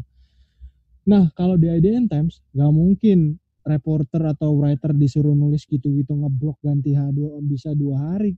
Ngelarin artikel yang ditarget 1 hari aja berapa puluh artikel 1 orang misalkan kayak gitu kan, nggak akan ngejar. Makanya diakalinya dengan cara developer tolonglah subheading kayak gini-gini langsung automatic H2 kayak gitu.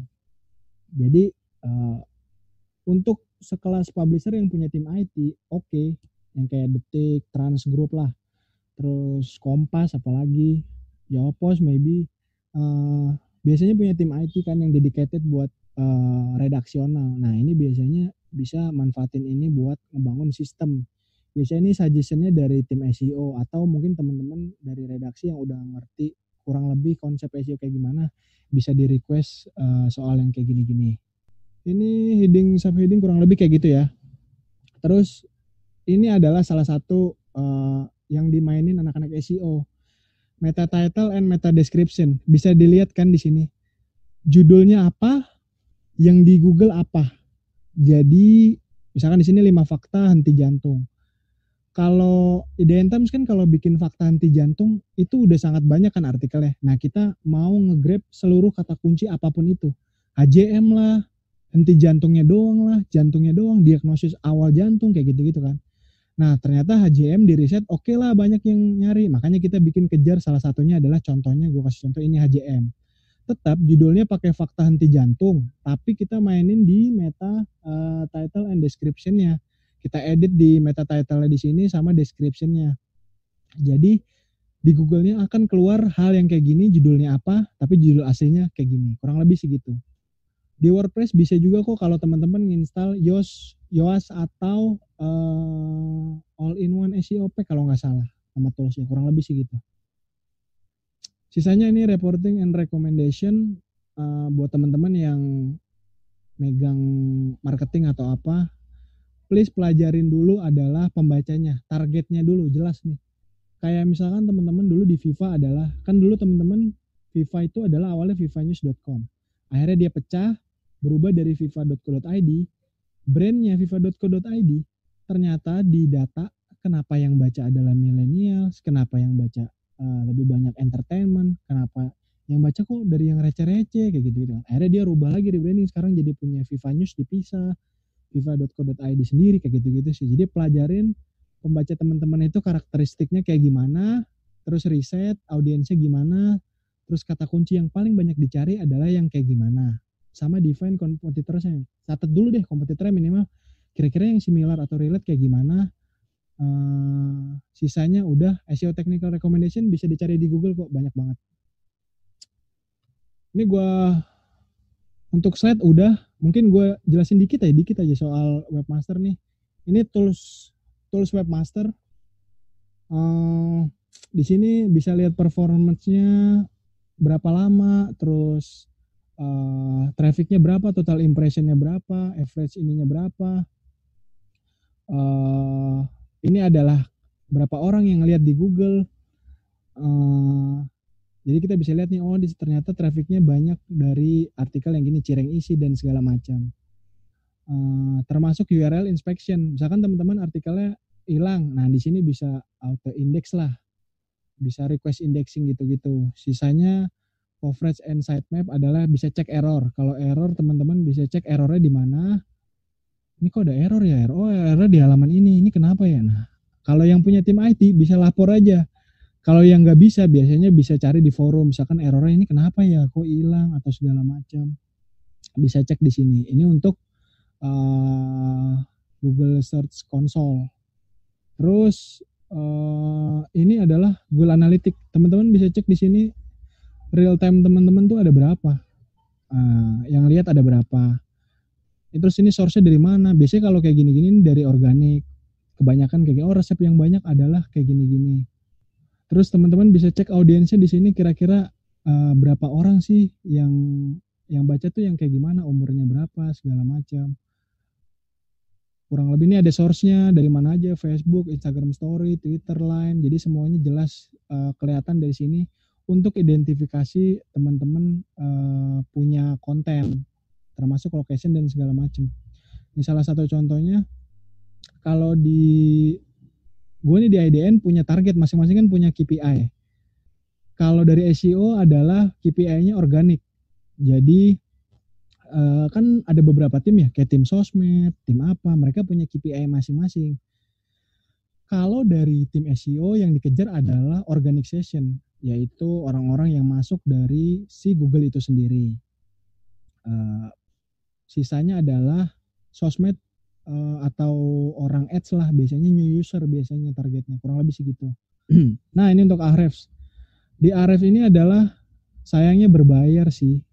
Misalnya aku kasih contoh ya di sini. Ini ada beberapa metrik yang dipakai di Ahrefs. Jadi Ahrefs ini bisa cek seluruh konten atau website yang teman-teman punya. Kayak teman-teman tuh punya organik kata kunci yang di peringkat 1 tuh apa aja. Terus teman-teman bisa dapat backlink yang kayak gimana sih. Kayak misalkan kalau kemarin kan gue develop website Yami baru banget. Terus mau cari backlink banyak, salah satu caranya bikin lomba kayak gitu-gitulah. Itu cuma salah satu cara aja. Ini organic keyword. Referring domain itu adalah domain yang memberikan authority atau hyperlink ke kita. Jadi ada 1.300 domain yang ngasih hyperlink ke popmama.com kayak gitu-gitu. Ini organic keyword yang Pop Mama punya. Kayak misalkan Pop Mama ini bisa disortir volumenya berapa. Ini lihat di position satunya, position 4, posisi 3, posisi 2. Nah, kalau teman-teman ngetik vitamin bayi 6 bulan, pasti dia ada di halaman 1. Boleh cek sendiri, kalau nggak percaya di incognito atau di private browsernya, bisa cek semua di sini. Ini adalah artikel-artikel dari website kita yang kita pegang nih. Kalau teman-teman misalkan punya website apa, mau cek di sini juga bisa. Kurang lebih gini, ini untuk analisa keywordnya sih. Jadi misalnya teman-teman optimasi keyword apa, aduh yang baca berapa ya, banyak nggak ya, ada di halaman berapa ya, nah ini bisa dicek di sini. Termasuk dari volume-volumenya juga bisa dicek di sini. Sisanya ini sih small SEO tools, teman-teman bisa cek. Ini gratis nih semua, cuma terbatas ya, nggak harus refresh gitu. Grammar check, word counter, spell checker. Jadi takut misalnya teman-teman udah bikin artikel copy paste terus edit, ternyata masih dianggap plagiarism sesuai dengan artikel yang di Kopas tadi. Nah, ini bisa dicek semua di sini. Ini gratis nih semua. Terus ini sih keyword planner nih yang tadi. Balik lagi, tapi ini teman-teman bisa pakai planner kalau pasang campaign aja gitu. Kayak di sini bisa dicek mau keyword apa aja, nanti resultnya apa, dan ya ini bisa dikasih kata kunci suggestion lah kalau misalkan sebelum bikin artikel. Sisanya ini DAPA checker buat ngecek DAPA. Ini mungkin nanti ini terlalu teknikal ya, gue skip aja. Nah, nih teman-teman searchenginejournal.com kalau misalkan mau cek bisa cek di searchenginejournal.com untuk update. Ini kebetulan ada update dari Confirm di Mei 2020 soal core algoritmanya Google. Atau kalau teman-teman punya Twitter bisa cek di ini, di Search Liaison atau Denny Sullivan kalau nggak salah ada. Ini adalah update untuk teman-teman yang mantau algoritmanya si Google kayak gimana sih berubahnya. Nah, terus ini untuk teman-teman yang baru bikin website, kira-kira yang standar nih, teman-teman baru bikin website atau punya blog yang apa namanya? Ini webnya udah SEO banget belum ya? Bisa cek di sitechecker.pro, ini free.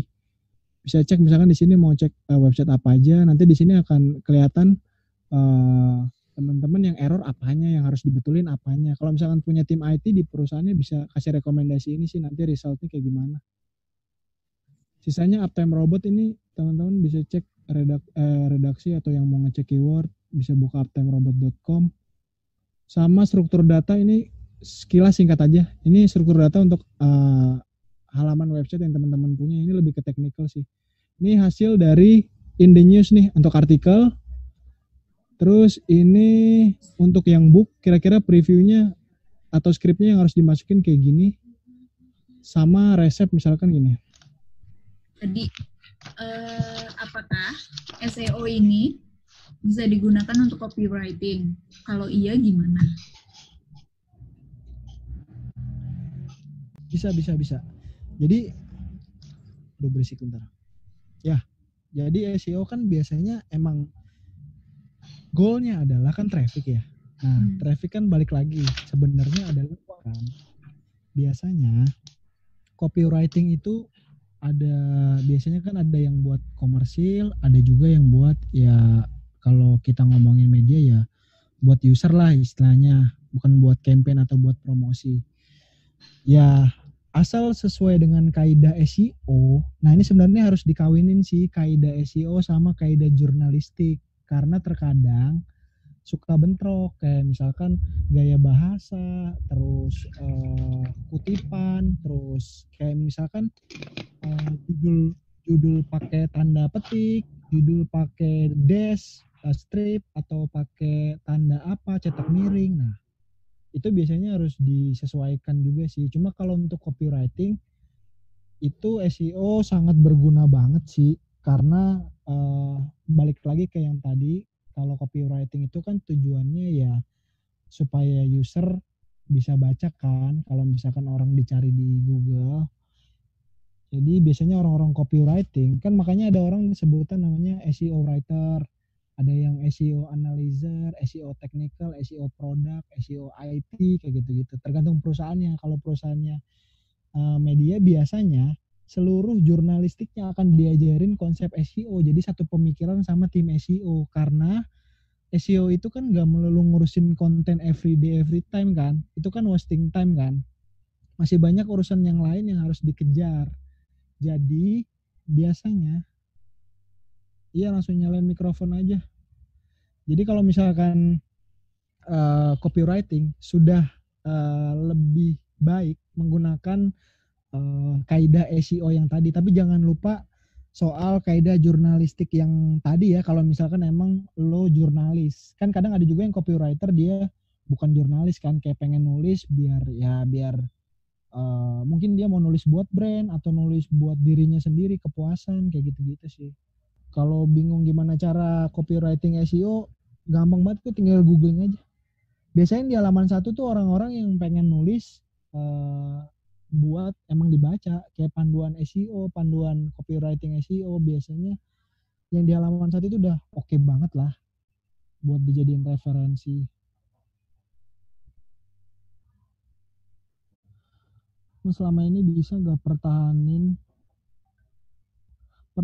kaidah jurnalistik tapi juga bisa mentingin SEO. Itu soalnya masalah pas nulis artikel di Kompas. Ya tahu kompas.id itu yang pindah kan, yang subscribe kan, bukan kompas.com. Oke, tahu. Pas ada ngeyel-ngeyelan sama redaksi gitu, jalan tengahnya apa kalau di IDN ada yang nitip pertanyaan. Oh ya jadi kalau misalkan ini udah pasti sih, masalah ini akan terjadi di seluruh media online yang punya media cetak atau media konvensional, entah majalah. Biasanya kejadian kayak di Tempo kayak gitu biasanya.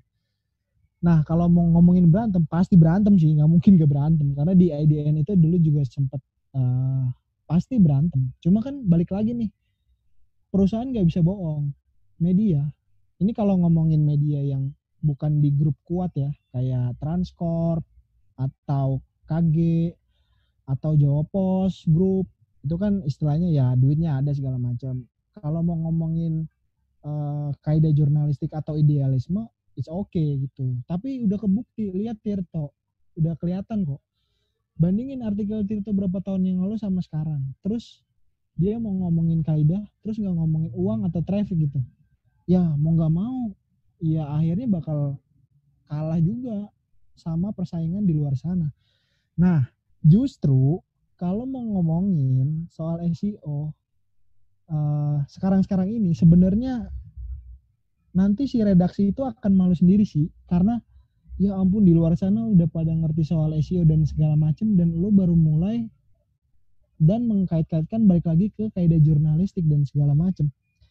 Ya ketika keluar dari kompas.id gitu, misalnya pindah kemana gitu, lo akan malu, jurnalis itu akan malu tentang konsep SEO yang tidak diterapkan selama ini. Nah kalau ngomongin jalan tengah, sebenarnya balik lagi, kalau di IDN dulu emang berantem, cuma kita udah berani garanti dan buktikan kan. Ini hasilnya kerjaan kita selama testing 3 bulan sampai 5 bulan. Biasanya kan testing gue bisa garanti traffic organiknya akan naik. Dulu di IDN itu traffic nomor satunya adalah sosmed. Jadi orang ngebaca IDN dari sosial media. Nah the problem is, punya budget gak buat promote di sosmed? Gak mungkin dong ngandelin secara manual kita posting sosmed terus berharap orang baca. Sekarang IDN traffic terbesarnya jelas dari organik, gak bisa bohong. Organik itu udah satu gratis, kedua gak ngeluarin uang sama sekali soal ngomongin maksa orang bayar gitu. Karena itu kan interestnya mesin pencari kan balik lagi ke masing-masing orang. Jadi organik adalah traffic yang paling bagus selama brandnya belum jadi. Kalau ngomongin Detik sama Kompas.com ya, bukan .id, itu orang udah nempel di kepala. Jadi orang itu biasanya boleh taruhan yang megang analitiknya Detik sama Kompas itu pasti direct trafficnya lebih gede, karena orang ketika masuk ke address bar atau mau ngetik, yang paling utama adalah detik.com dulu sama kompas.com pasti directnya gede. Kalau kayak artikel-artikel yang kayak Tribun, buset, itu Tribun udah lebih dari 60% pasti trafficnya dari organik. Dari sekian billion traffic yang dia punya, pasti organiknya adalah nomor satu. Jadi kalau ngomongin jalan tengah, bisa dicek ngomong ke redaksi atau jurnal, Pak atau Bu, boleh cek di luar soal digital publishing, semua udah mengikuti kaidah SEO. Bisa dicek trafficnya. Kalau teman-teman di kompas.id pegang analitiknya, orang-orang data, atau mungkin di Kompas ada orang traffic yang suka megang traffic analitik, boleh dicek. Mas coba di track bulanan, secara bulanan itu ada kenaikan atau penurunan dari jumlah source traffic organik atau enggak. Terus lihat traffic paling terbesarnya itu dari mana. Terus cek kalau misalkan ini kecil, kenaikannya mungkin cuma 5%, 3%, ya please coba dulu selama 3 bulan test case. Kita menggunakan kaidah SEO yang ada gitu. Kalau misalkan ada kenaikan traffic 3 bulan sampai 6 bulan, ya why not kita coba pakai strategi SEO yang di luar sana banyak dipakai orang, kenapa harus enggak gitu. Karena itu udah, organik itu udah sebenarnya udah paling gampang banget sih. Ngebantu sales sih sebenarnya, karena kan sales kalau mau jualan ke brand, Pak saya mau jualan ini, berapa trafficnya? Segini Pak, ya gitu. Jadi malu kayak ngeluarin harga tuh kayak cuma nama brand doang, gede kompas.id, tapi trafficnya kalau setahu gue kayaknya kompas.com punya tim SEO deh. Coba tanya ke tim kompas.com aja. Harusnya sih, gue nggak tahu ya di internal, coba mungkin tahu. Kan di sana ada tim, ada gue punya teman namanya Sheila, orang copywriter, pasti tahu lah di sana kayak gimana. Kalau gue nggak tahu di belakang layar kompas.com atau kompas.id palmeranya satu gedung atau enggak atau gimana. Coba aja tanya-tanya ke kompas.com atau Pemret kayak gitu-gitu sih. Coba aja, kurang lebih gitu. Terus dalam membangun brand dari nol, mana yang lebih penting, paid promotion atau membangun organik? Nah kalau ngomongin brand dari nol, itu balik lagi sih, brandnya apa dulu, balik lagi nih. Kalau misalkan teman-teman punya brand toko online, ya kan, teman-teman adalah paling benar ya ini harus jalan dua-duanya, paid promote. Jadi kalau misalkan teman-teman pernah lihat sekarang kan lagi banyak awal-awal Brodo berdiri tuh. Brodo kan brand sendiri ya, dia bikin dari nol. Dia tuh awal-awal bikin website dan segala macam, baru dia pasang lah campaign segala macam. Nah itu dijalankan secara paralel, jadi dua-duanya. Tapi kalau mau secara effort, itu organic search effortnya lebih banyak. Kalau paid promote, ya dari lo cuma punya uang ya udah spend aja di Google, berapapun caranya, dar, unlimited tuh, misalkan duit lo no limit, ya udah promote aja. Nah kalau organik kan harus ada strateginya, bikinnya begini, kontennya, developmentnya harus yang benar, membangun kontennya gini yang bagus. Tapi efeknya akan lama gitu. Kalau paid promote kan efeknya cuma sampai duit lo habis gitu. Kalau duitnya udah habis ya udah selesai gitu sih. Gue mau nanya, tadi kan lo bilang yang misalnya standar link itu untuk 600 kata itu 2-3. Iya. Ya itulah maksudnya. Ketika memang pun misalnya buat 2000, misalnya tulisan in-depth 1800 gitu loh, otomatis berarti sekitarnya 5-an gitu ya. Sedangkan ketika kita mau memberikan link, tapi link itu cuma kayak misalnya gini, dampak polusi udara terhadap kesehatan itu langsung ada 3 link gitu loh. Maksudnya itu dari penelitian gitu. Apakah itu bisa disebut juga sampah buat Google? Nah, ini kan kalau misalkan ngomongin ada 3 link ya. Nah, itu kan kalau lebih kemudian itu kan bagian 3, terus di bawahnya ada lagi misalnya kayak gitu. Atau misalnya kita merefer misalnya kayak sumber gitu ya. Ya, misalnya website dari pemerintah kayak gitu. Apakah itu juga di-detect oleh Google itu sebagai kayak ya tadi yang lo bilang apa? Jang apalah gitu. Oh iya. Jadi kalau sebenarnya ya, ini gue coba jelasin soal domain atau artikel traffic dari domain government gitu. Nah, kalau misalkan lu dapet link dari government atau lu ngelempar keluar dari government, ini ngomongin yang dari luarnya dulu deh. Lu dapet link katakanlah dari government atau .edu, itu nilai lu akan naik secara drastis. Karena nggak sembarang orang bisa dapat link dari .gov sama .edu. Itu susah banget, harus ngakalin lah ibaratnya. Nah, zaman dulu orang tuh nyari cara biar caranya footprintnya .edu gimana ya caranya, entah komen spamming atau apa, dan pokoknya dapat backlink dari si government dan edu, dan pokoknya yang agak-agak jarang dicari orang.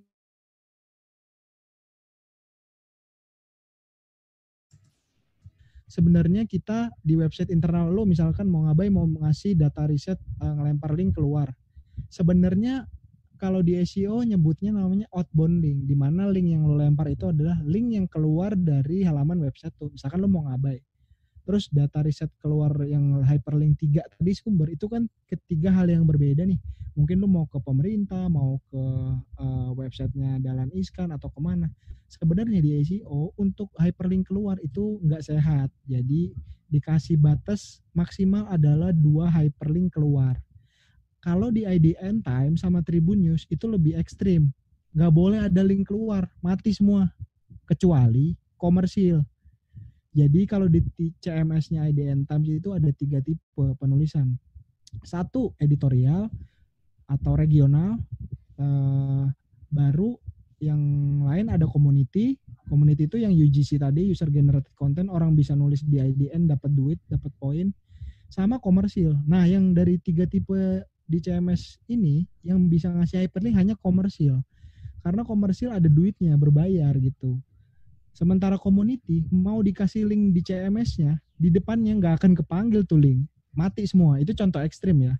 Kalau mau ngakalin gimana caranya supaya link keluar ini tetap sehat, itu di hyperlinknya harus ditambahin rel sama dengan kutip nofollow. Contohnya ada di Lokadata, bisa cek di situ. Lokadata kan jurnalisme data ya, otomatis dia harus ngasih source dong, ya kan? Datanya banyak. Dia ngasih banyak banget di situ link keluar website Lokadata. Nah, link keluar Lokadata ini sebenarnya kalau website lain dikasih dari webnya Lokadata itu bikin Lokadata jelek, turun. Tapi karena dia dikasih nofollow, jadi si Google nge-crawling atau dia ngedeteksi kalau si website ini, oh iya, ini otoritasnya kasih link keluar tapi nggak penting. Jadi dia dikasih nofollow. Jadi kalau di SEO itu ada link nofollow dan do follow. Ketika dia nggak ada kata-kata do follow atau no follow, secara otomatis dia akan dibaca dengan do follow.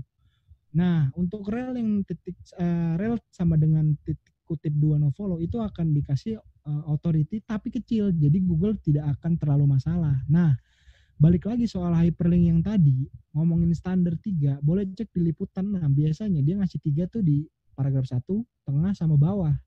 Itu mereka main internal link. Itu di luar baca juga ya, baca juga itu di luar. Standar baca juga itu ada yang 2, ada yang 3. Jadi totally ngomongin baca juga, total sama hyperlink ada 5 sampai 6 link lah. Nah, tapi yang kita bahas di sini adalah link yang di body. Body itu yang di dalam paragraf, bukan yang baca juga. Kadang kan baca juga dikasih kotak tuh, atau dikasih baris spesial sendiri. Nah, ini ngomongin yang di body si paragraf tadi soal hyperlink. Maksimal rata-rata standarnya sih segitu. Kalau misalkan lo mau ngasih lebih, itu baru dianggap spamming. Kecuali lo ke internal link ya. Biasanya kan internal link ke artikel sendiri atau ke halaman tag. Gitu sih. Oke. Bingung gak lo? Enggak sih. Cuma kadang enggak, ya itu sih balik lagi ke tujuannya. Maksudnya gue merefer link itu sebenarnya kan mau mencerahkan. Maksudnya ini ada sebuah penelitian yang emang harus dibaca oleh banyak orang. Maksudnya karena kita nggak punya maksudnya kayak misalnya wartawan, nggak mungkin dong gue neliti gitu loh. Kita kan lebih percaya pada penelitian gitu loh. Nah, jadi benar. itu yang emang dilingkan gitu loh. Benar. Tapi kan kalau misalkan Buat lu lebih data gemuk. riset gitu. Gitu. Iya benar. Kalau misalkan lu riset, lu tapi kan nggak semua artikel Ya, lu enggak. kayak gitu kan? Enggak. Ya iya kan. Enggak. It's okay kalau itu special case. Oke. Iya, iya. Paham. Nggak masalah sih. Soalnya kalau di gua kayak misalkan kadang nih gua kan punya akses untuk bikin artikel dan segala macam. Nah, tapi kan hyperlink gua dimatiin secara otomatis dari back end, dari tim IT lah. Nah, gua kalau mau ngidupin link itu gua harus request ke tim IT. Jadi semua tim IT tahu kalau gua request keluar. Jadi gua nggak bisa sembarangan diem-diem. Misalkan lu, ayolah bagi link mau gambar dong dari IDN Times biar gue dapat authority gede. Terus gue diem-diem ngasih hyperlink gitu kalau dari CMS. Linknya bisa dimasukin di submit tapi nggak akan kepanggil di depan gitu. Jadi gue harus request nih, tim IT tolong dong nyalain untuk artikel yang ini linknya ini bla bla bla gitu. Jadi emang strict banget soal outbound link dari IDN Times. Makanya IDN Times kalau ngomongin publisher yang SEO-nya oke, IDN Times, Tribun, Suara oke lah, sama Kumparan lah oke. Ngomongin soalnya kan kalau ngomongin brand ya ampun, orang mana tahu sih, di pikiran orang tuh ya Detik sama Kompas aja udah kayak gitu-gitu.